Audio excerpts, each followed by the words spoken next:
Hello, and welcome to the Super Simple Homeschool Podcast, where we help you find purpose in your homeschool while keeping it super simple.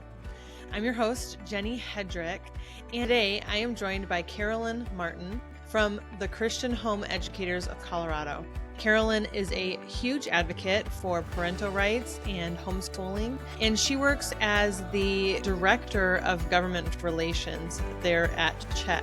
And so I invited her to come here today because we have an important issue on the ballot here in Colorado, and I know in many other states as well, around this idea of school choice. So we're going to break this down.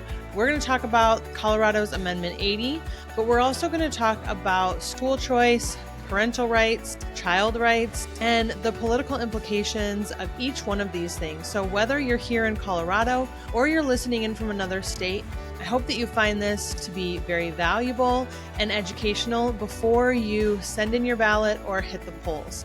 Hi, Carolyn. Thank you so much for being here today. I really appreciate you taking the time out of your busy schedule to come on and help us get some clarity on a very confusing issue for a lot of homeschoolers. Yeah, thanks for having me, Jenny. Absolutely. Great to talk to you. Why don't you start by just sharing what you do here? You are the Director of Government Relations at CHEC, which is the Christian Home Educators of Colorado.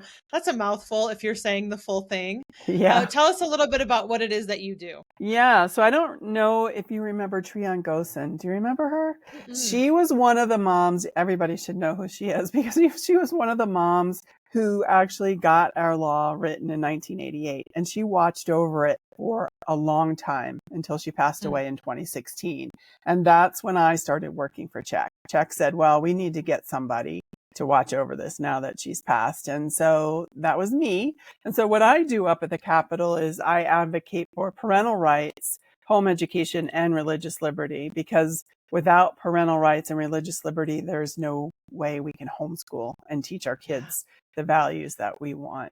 So that's my job, is advocating up there at the Capitol, and there is no lack of things to advocate against right now. Yeah, So. I know that. And I so appreciate what you do. I always read your emails so that I know what's going on in the Capitol and what to pray for and what to vote for and how to keep our homeschool freedoms intact. So what you do is so vitally important. So I just want to take a minute to say thank you for that. Thank you. Thanks. For us homeschool moms who are in the trenches and don't necessarily have time to do the advocacy, it's great to have you out there and know that you're doing that work. So I appreciate that. I appreciate that too. And I hope that you will still come to the homeschool day at the Capitol. That's another way you can help. Awesome. That is on my goal. It's my bucket list for 2025. So it's happening. It's happening this next year. So good. Let's start by talking just a little bit about school choice. I think there's a lot of misconceptions around what it is, why, what are the potential benefits, potential downsides. For people that aren't in Colorado, we'll talk about our amendment that's on the ballot specifically. But what is school choice and who's pushing it and why, and anything like that you want to share with the audience here? Well, I mean, school choice, I believe school choice is a good thing. I mean, that's why we have the homeschool law. That's how we can go to private schools too. I think all of those choices are good things to be able to choose, as long as the parent choosing it, right? And I guess it's how you define school choice. I define it as the freedom to be able to choose. That's not the definition today that they're using for school choice. When they say school choice, they mean the money follows the child. That is usually what they mean by that. So all across the nation, they're trying to get money from the public schools and give it to private and homeschools. And as CHEC stands against that, because with the money comes control. And so we've always stood against that. In Colorado, though, we've had some of these bills at the Capitol that I've had to fight against that were trying to give money to homeschoolers. And it's usually by our more conservative friends who think that they are helping parents. But when in reality, they can't see the dangers that are happening with with the regulatory scheme that comes along with it. So that's kind of what we're up against. In Colorado, we have a lot of freedom right now, and that's a good thing. So we want Yeah. to keep it like that. Yeah. Agreed. I think what's really confusing is that, a lot of Christian homeschoolers do have conservative political leanings. And like you said, most of the school choice is being pushed politically from the conservative side. And so it feels like that is the way we should go, right? If we do that, because the politicians and the people that we follow and trust, like they're the ones kind of putting this out there. And so that I think that's where it gets really confusing for homeschool parents. Yeah, and I think, a lot of this it started growing, this whole movement of school choice out of the pandemic when everybody was at home, homeschooling their children and seeing what was really going on in the public schools, which we Definitely. knew was already going on in the public school. Mm-hmm. But all these parents started seeing it. So it was this wave of parental rights and school choice, but it's not always giving parents rights. The problem is if they would just secure the parental right to decide how to educate your child, then I would be all for it. But that's really not what they're talking about. It always comes with this idea of funding. And the funding is the problem. And it really doesn't help us in the long run. And why they're doing it, I don't know, because it's not like we as conservatives would say, oh, yes, we want universal health care for everyone. No, we don't. We don't want to have the government pay for health care for everyone. Then why would we want the government paying for education for everyone? That doesn't make sense. They are not making any sense. They're not standing on their principle. But I can tell you this, at the Capitol, when I fight for parental rights, the Democrats don't like parental rights. They think if you give a parent rights, they have an absolute right to do whatever they want with that child. And that's not true. That's not the kind of rights we're advocating for. We're advocating more for let's go back and look at what does God say the jurisdictions are and keep them in their proper jurisdiction. The family takes care of the children. The government does not. And the government has a limited role in our life. Right now, every year, that role has grown as I've worked at the Capitol. That intrusion into our life in every area. Why do I want that in education? So, that's kind of where we're headed and what's happening. Why they can't see it, I'm not sure, but a lot of the national organizations like the Heritage Foundation, some of these other bigger, think tanks up there, conservative think tanks are latching on to this, Americans for Prosperity, all these groups. They're latching on to this idea. And really, when it gets down to the bottom line, it's about money and power.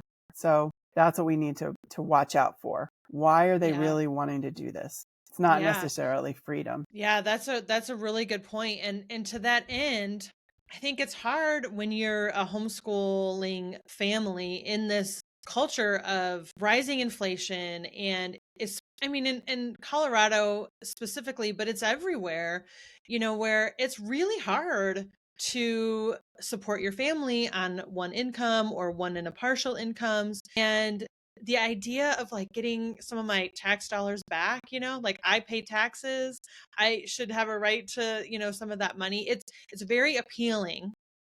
And, we've seen that with different programs out there that have offered funding. And, in the end, it is essentially not really about freedom, is it? And so you can't have both. And I think that's really hard for a lot of families. Anything more you want to say about that? Yeah, I guess I just want to, bring in this whole part-time public school funding programs, because that's really what you were talking about, some of those areas. And the Department of Ed made it clear that if you're going to be using those programs and they teach any of the subjects that they have set up standards for, they should be teaching to the standards. I know that most of them are not teaching to the standards, but in the coming years, we're going to see them as they get to auditing all these programs, that they will be pushing back against those programs that aren't really doing what they're supposed to do. But we have to realize once we step over that threshold into the public school, they really have more control over the education of our child than we do at that point, even though we're homeschooling. So we've got to be very careful. And more of that is coming, more scrutiny is coming on those programs. So just to get that warning out there. Yeah. And if there is more money going out to those programs, then definitely the scrutiny and the regulation. There is a lot more money going out to those programs. Yes, absolutely. So So let's talk specifically about Amendment 80. I've seen Okay. so much confusion in the Facebook groups and in the homeschool community around this amendment. And it is confusing because the messaging is, there's just so many different messages around it. And I think because public schools oppose it, so then homeschoolers think, well, then we should be for it. Yeah. And, and so there's a little bit of that goes on. But I did get this, I was going to point this out. People probably have gotten this mailer, this Yes on 80 mailer that makes it seem like this is like such a good thing for homeschoolers. And it is very confusing. So speak to Amendment 80 and what do we need to know? Yeah. Well, let's first of all just read what it says. Okay, And then that'd be we'll great. dive in from there. Okay, this is a constitutional amendment that's going to go on the Constitution. It says the people of the state of Colorado hereby find and declare that all children have the right to equal opportunity to access a quality education, that parents have the right to direct the education of their children, and that school choice includes neighborhood, charter, private, and homeschools, open enrollment options, and future innovations in education. And then the crux of it is really number 2, which says each K-12 child has the right to school choice. So first of all, I'll say there's one thing I do like about it where it says that parents have the right to direct the education of their children. And if that's all it said, I would be like, hallelujah. Yes, let's put that in the Constitution, because I see every year I'm fighting against their encroachment on parental rights. But then you look a little closer and it talks about how children have 2 distinct rights in this.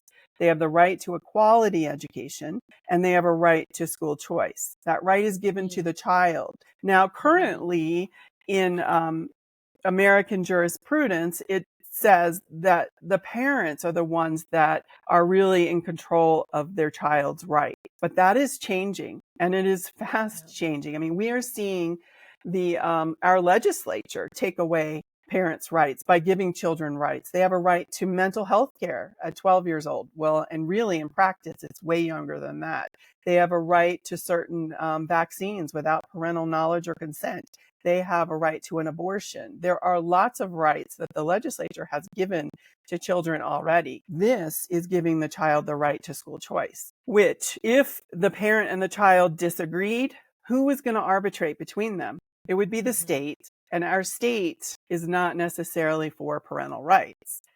And even our U.S. Supreme Court, you would think Justice Scalia, who was one of the most conservative justices on the court, would be for parental rights. But he has made the statement that no, the U.S. Constitution does not give parents the right to direct the education of their child. So what does that mean and how does that flesh out? I think he was trying to say we really need to put this in the Constitution, which would be a good idea. But this idea of giving the rights to the children is an idea that's growing across the world, really. And so when you look at the landscape of homeschooling across the globe, you will see how they have made homeschooling illegal on the basis of it's a child's right to decide.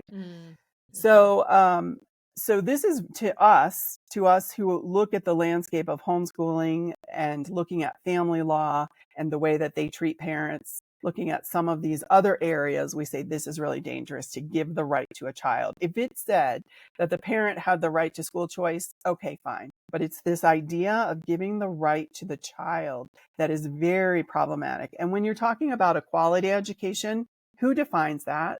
It doesn't say there in this initiative. We know it's going to be the state. Well, we know they're not giving a quality education in the public school, but does that matter? Who's holding them accountable? Themselves. I mean, they are almost an entity unto themselves at this point. So there's that. And then the other thing is homeschool. It says homeschool, but there is no real definition in the law for homeschool. Our homeschool law, which we call it homeschooling, is actually called the non-public home-based educational program. And they did that on purpose to not call it homeschool. So using that in the Constitution is another problematic thing. It's a minor thing. And then when you look at the opposition to this, the teachers unions and the ACLU and all of those guys, they're complaining about this idea of funding, right? They think this is going to lead to funding. And if you read your blue book, That's kind of what they implied. They were able to get the language in there that said, ultimately, this is going to lead to some kind of voucher program, which, as I've already stated, I'm opposed to, right? So in that regard, I would be opposed to it for the same reason they were if I really thought that this is what was going to happen. I do see there could be a door open for that to happen. And there was a blog post I did in April on this matter. It's called Right to an Education. Because when the government gives out rights, which is not our founding position, right? We are given rights from God, unalienable rights. The parental right to direct your children is an unalienable right. But when you start giving rights to education, it becomes what's called a positive right. And when it becomes a positive right, that means the government has their hand in it. They have their hand in giving it to you, providing it for you, ensuring that you can exercise that right. This is going a little bit too far down that road that we don't want it to go. So that's really my argument in a nutshell, I guess. Yeah. Of Well, why. thank you. You gave a lot of really good reasons why to vote no on Amendment 80. And correct me if I'm wrong, but one of the things that I started to really recognize in the last year, and your emails that go out have really helped with this, but anytime that we're giving a child rights, we're potentially taking that away from the parent. Would that be an accurate statement? Like, that's kind of my clue to look for in bills and things like that. Well, that's true. I mean, you look at exactly when the state's giving the right to the child to have their own mental health care. Yes, it's absolutely taking away the right of the parent. This year, there was even another really scary bill for the foster youth. It gave a bunch of rights to foster youth. And when I read that bill, I thought, these are all the rights they would love to give every child in the state, regardless if they're in foster care or just in your home. And it was pretty scary. It was like a right to privacy, meaning you can't search their bags. You can't take away their cell phone or look at what they're doing on the internet. All kinds of things like that. And you can't take them to church if they don't want to go, and all kinds of these things. That is exactly what they want to give rights. And if you look at Norway, children have a lot of rights, and they give a nod to parents' rights, but really it's the children that rule the roost. And that is not where we want to go. That's not how God designed it. And that's the state intruding on that jurisdiction of the family. And this is just another way to get in there. I'm sorry to say. We after this was brought forward, I got a call from the people that put it forward, but it was too late. They didn't want to change the verbiage on this. And we even tried to get them to pull it, and that was not going to work either. So now we're stuck with this. And really it's a no-win situation, because if it doesn't win, I think it's worse if it wins. But if it doesn't win, what sign does that send to the legislature about school choice and what people really think about it? Because they've made it about school choice when that's not what it's about in my mind. Sure. So yeah, it's problematic all around. And I wish we weren't here. But I think anyone across the nation needs to be concerned about this movement towards child's rights. We've seen it.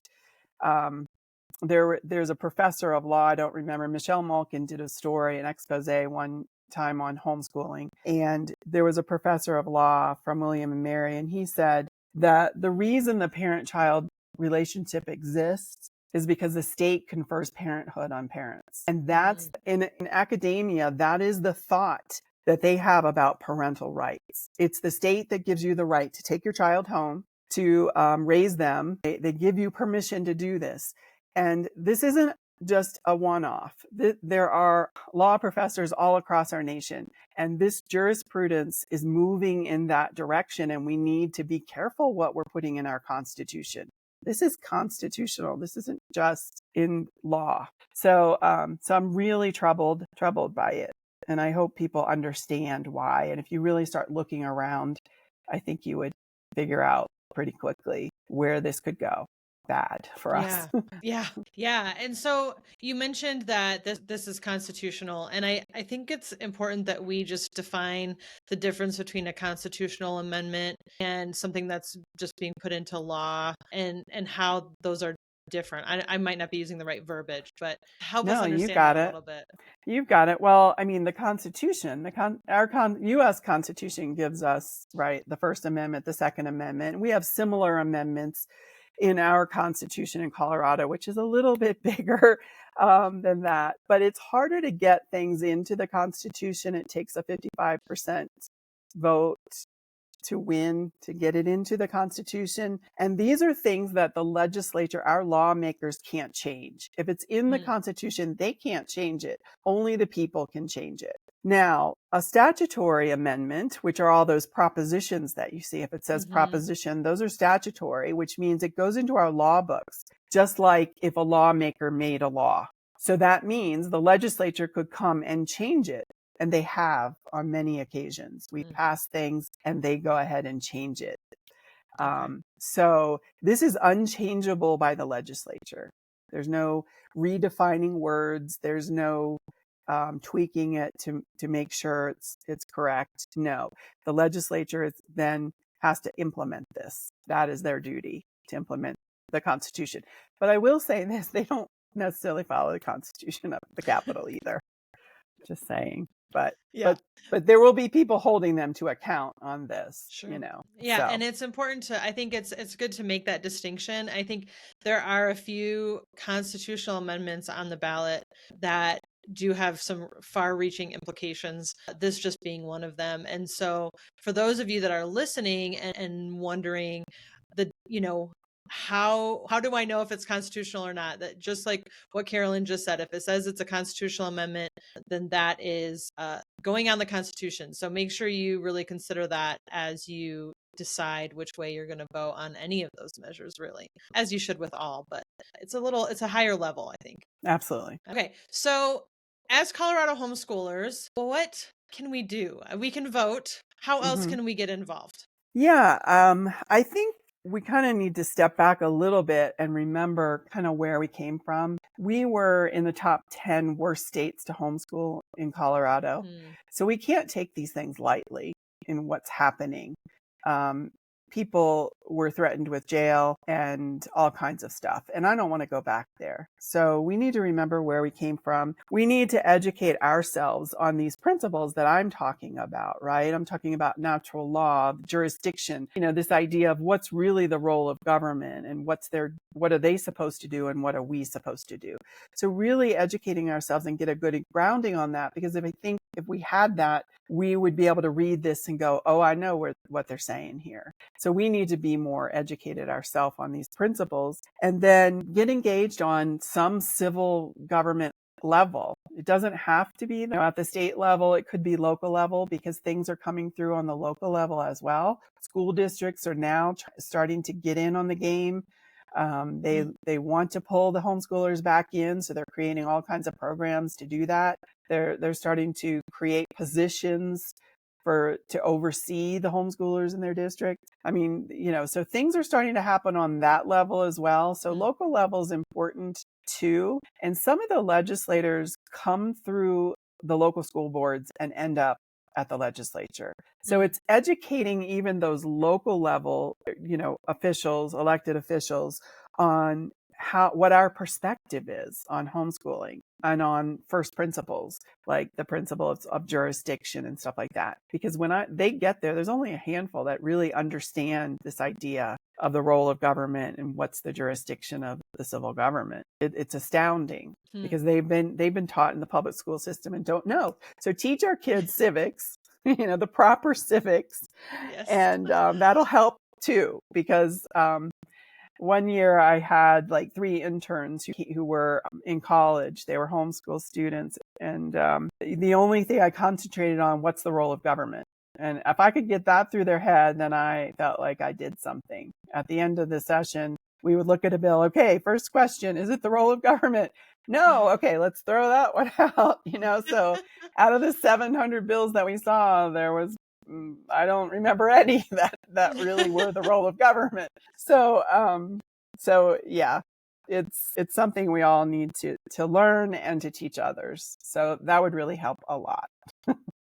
But stay Yeah. engaged, stay up. Like you get the emails, so you know what's happening. That's important as well. Just keep an ear on where things are going. Listen to your friends too. I mean, the stories that I hear as I go talking around the state and what's really happening to homeschool families. Yeah, it's important to know. So stay connected and just help one another. That's what we got to do. Yeah. Thank you. As a side note, any good resources for teaching civics? That's a good question.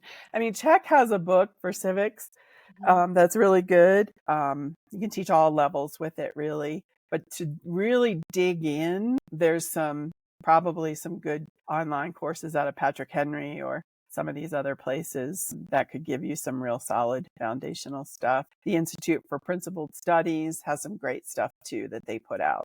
So Okay. definitely look at some of that. Awesome. Awesome. Well, thank you so much, Carolyn, for taking the time to be here with me today and helping explain what this is all about. Hopefully, people will listen and get some clarity and be able to be a little bit more discerning when reading future bills as well, based on what we talked about here today. So I really Yes. appreciate it. Yes. Thank you.